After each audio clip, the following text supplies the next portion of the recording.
अस्सलाम वालेकुम दोस्तों, आवां जो पंहिंजो अलीहसन चढ़ड़ ऐं अवां ॾिसी रहिया आहियो मुंहिंजो यूट्यूब चैनल ऐं फेसबुक पेज अलीहसन चढ़ड़ फैंस। तो दोस्तों ॻाल्हि कंदासीं ड्रामा सीरियल दौलाब ऐं फिल्म जल्लाद जे बारे में। वीडियो शुरू करण खां पहिरियां मुंहिंजे चैनल खे सब्सक्राइब कयो, लाइक कयो, कमेंट कयो ऐं दोस्तनि ताईं शेयर कयो। त दोस्तों फिल्म जल्लाद जो प्रोमो जारी कयो वियो आहे। जंहिं दोस्त नाहे ॾिठो त मुंहिंजे यूट्यूब चैनल ते वञी ही अवां ॾिसी सघो था। जल्लाद फिल्म जो जेको प्रोमो आहे उहो जारी कयो वियो आहे। ही एक्शन सां भरपूर फिल्म आहे ऐं हिन फिल्म खे जल्द रिलीज़ कयो वेंदो। जेको मुंहिंजे हिन यूट्यूब चैनल ते फिल्म रखी वेंदी अलीहसन चढ़ड़ फैंस ते, ऐं हुन में तमामु ज़बरदस्त एक्टर जेके आहिनि उन्हनि कमु कयो आहे। मूं पाण बि कमु कयो आहे ऐं ही फिल्म तक़रीबन 2-3 ॾींहंनि में रिलीज़ कई वेंदी। ऐं हिन वक़्तु जेको प्रोमो आहे तमामु ज़बरदस्त हली रहियो आहे ऐं मुंहिंजे यूट्यूब चैनल ते पियल आहे, अवां ॾिसी सघो था। ऐं ड्रामा सीरियल दौलाब जी ॻाल्हि कंदासीं त ड्रामा सीरियल दौलाब हिन वक़्तु ज़बरदस्त हले पियो ऐं अवां ॾिठो त ज़हर ज़िंदगी खां पोइ हाणे ड्रामा सीरियल दौलाब जी जेका व्यूअरशिप आहे उहा तमामु ज़बरदस्त हले पई ऐं जेका ईंदड़ किस्त आहे 7वीं उहा त तमामु ज़बरदस्त थींदी। अवां ॾिठो त मुराद खे राज़नि वारनि गोली हईं ऐं मुराद जेको आहे हाणे अस्पताल खां ठीकु थी वापसि अची चुको आहे। ओॾां खजू जो करेक्टर जेको आहे उहो तमामु ज़बरदस्त आहे हिकु मज़ाहिया करेक्टर, पर हिन में हुनखे ॾेखारियो वियो आहे त हू पान पराग खाईंदे हुनखे पुलिस पकड़े थी। पर पुलिस हुन ते जेको आहे चर्स जो इल्ज़ाम लॻाए थी। हू चए थी त ही गुटका चर्स वग़ैरह जो जेको वापारु कंदो आहे ऐं उन ते खजू जो जेको पीउ आहे उहो पहिरियां त शाहनवाज़ ख़ान ॾे अचे थो। शाहनवाज़ ख़ान हुनखे चए थो त अव्हांजो पुटु थी सघे थो हिन में मुलविज़ हुजे, छो त वॾेरा अव्हांखे ख़बर आहे त केॾा ज़ालिम थींदा आहिनि ऐं उन वॾेरनि जी इहा चाल हूंदी आहे। होॾां खजू जे पीउ खे पुलिस जेको आहे 30,000 घुरिया आहिनि त उहो ॾींदो त पोइ अव्हांजे पुट खे छॾियो वेंदो।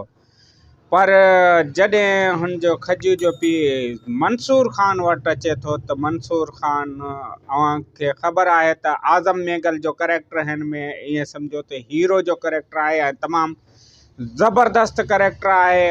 खजू जो पीउ जॾहिं मंसूर ख़ान वटि अचे थो त मंसूर ख़ान थाणे ते पहुचे थो ऐं उते SHO जेको शाहनवाज़ ख़ान जो माण्हू आहे ऐं अव्हांखे ख़बर आहे त शाहनवाज़ ख़ान मंसूर ख़ान ते कई हमला बि कराया आहिनि। पर हिते जेका ही SHO चाल चले थो ऐं उनखे चए थो त क़ानूनी तरीक़े सां अव्हां हिन खे वठी सघो था। बाक़ी जेको आहे ही स्मगलर आहे, इन करे मंसूर ख़ान जेका ईंदड़ किस्त में उन्हनि स्मगलर जेके माफ़िया आहिनि, चर्स माफ़िया या शराब माफ़िया, उन्हनि जी हिकु लिस्ट ठाहे DSP खे जमा कराईंदो ऐं उन्हनि खे घुराईंदो त ही जेके माफ़िया आहे इन्हनि खे अव्हां जल्द खां जल्द गिरफ़्तार करे मूं वटि वठी अचो, न त अव्हांजे ख़िलाफ़ क़ानूनी कार्रवाई थींदी। ऐं होॾां जेको मुराद ऐं राज़न वारो जेको ही छेड़ो आहे उहो तमामु उरीद ते वञे पियो ऐं मुराद जेको आहे हाणे चए थो त ही ॻाल्हि मूंखां ज़ोर थी चुकी आहे, छो जो हाणे उन्हनि जे ॻोठ ते हमिलो करण जे लाइ हू वेंदा ऐं ही जेका किस्त आहे दिलचस्प थियण वारी आहे ऐं ईंदड़ जेके इन जूं किस्तूं आहिनि उहे तमामु ज़बरदस्त थींदियूं। अव्हां ॾिसंदव त ही जेको मुराद ऐं राज़न वारनि जी जेका जंग आहे उहा तमामु तेज़ी सां वधंदी ऐं होॾां जेको SHO आहे उहो शाहनवाज़ ख़ान जो माण्हू आहे ऐं उहो राज़न वारनि जो साथ ॾेई मुराद वारनि ते एक्शन खणनि। अगरि मुराद वारनि ही फ़ैसिलो कयो त वॾेरो शाहनवाज़ ख़ान जी जेका